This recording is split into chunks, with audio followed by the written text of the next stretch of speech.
Hi, I'm Tiffany, founder of StarSinger.co, and today I'm going to show you 2 breathing techniques that are scientifically proven to improve your singing. But before we get there, I want to make sure that you've had a chance to register for my free class called Get Cast Fast: 4 Steps to Earning Your Dream Music Theater Role. We're going to be going through the 3 biggest mistakes that performing and auditioning singers make, and we're going to be going through the dream role method, where I show you how to have amazing auditions and performances so that you can get cast in your dream role and give a standing ovation worthy performance. You can register in the profile link.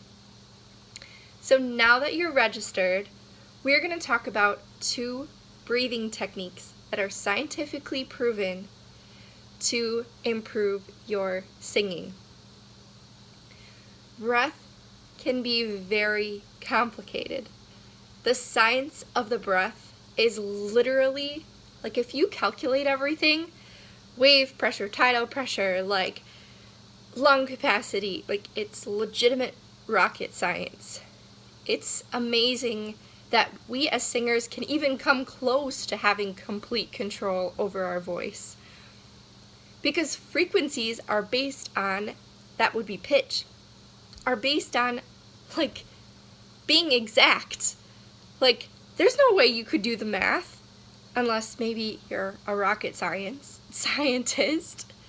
But why are you so hard on yourself when it doesn't work for your singing? Your body is doing it automatically. It's pretty amazing. So let's talk about one tip that's going to make your singing better. A lot of singers have problems with too much air pressure. When you have too much air pressure, what happens is that it all goes on your voice. And then your voice, when it's all vibrating like this, because when you're singing in A440, your glottis is going like this 440 times per second. When you have too much air pressure, what happens is that the glottis cannot flow like it usually does. As a result, it creates a lot of pressure on the voice, and you might lose your voice, get a raspy voice, that kind of thing. So too much air pressure is a reason why a lot of singers are losing their voice and also not able to sing in tune. Too much air pressure is going to cause your pitch to go sharp. It's going to make everything tight, and it's not going to allow your voice to release.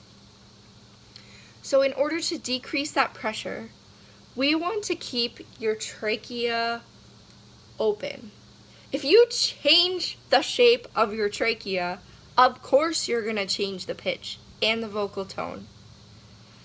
It's just science, like literally. So we want to try to keep the trachea open. And the way that you do that is you take a silent breath. So when you're singing, I don't want you to go, because if you can hear any air passing through on the inhalation, the trachea is changing shape.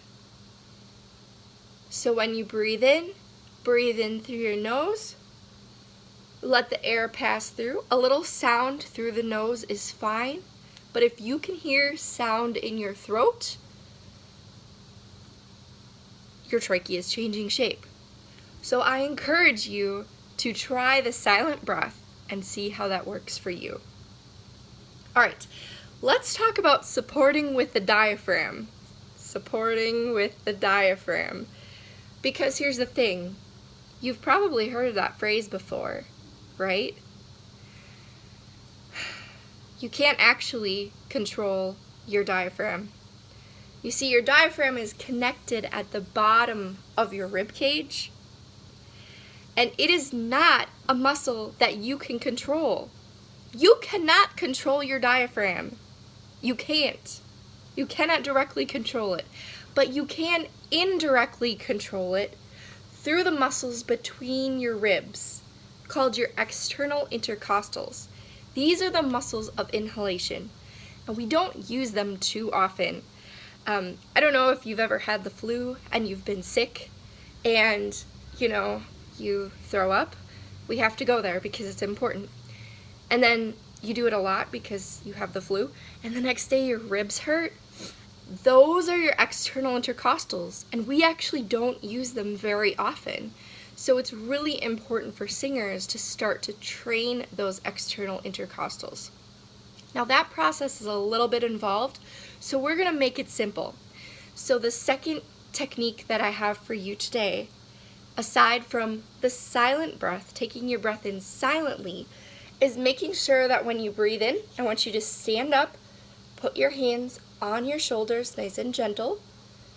Feel like you're standing really strong.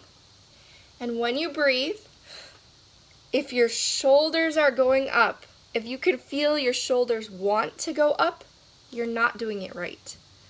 So just keep your hands on your shoulders when you breathe. You can hear my stomach moving maybe.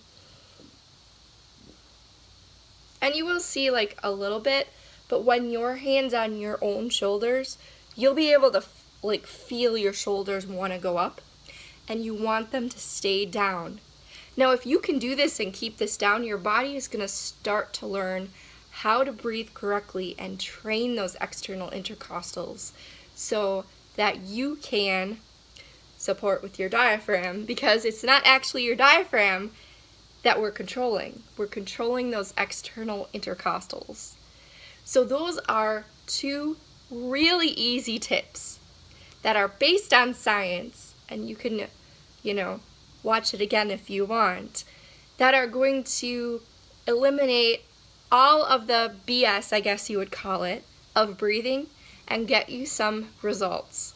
And that's what I'm hoping for you, that you can take away. Try these techniques. Try the silent breath.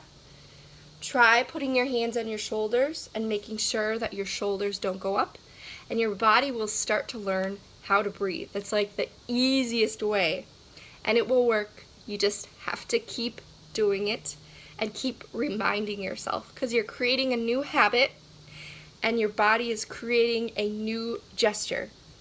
So sometimes that muscle memory takes a little while. Okay, that was super awesome. Don't forget to register and reserve your seat for my free class called Get Cast Fast, 4 Steps to Earning Your Dream Music Theater Role. You can easily register by clicking on the profile link. I can't wait to see you there, and I hope that you have a great day. Bye.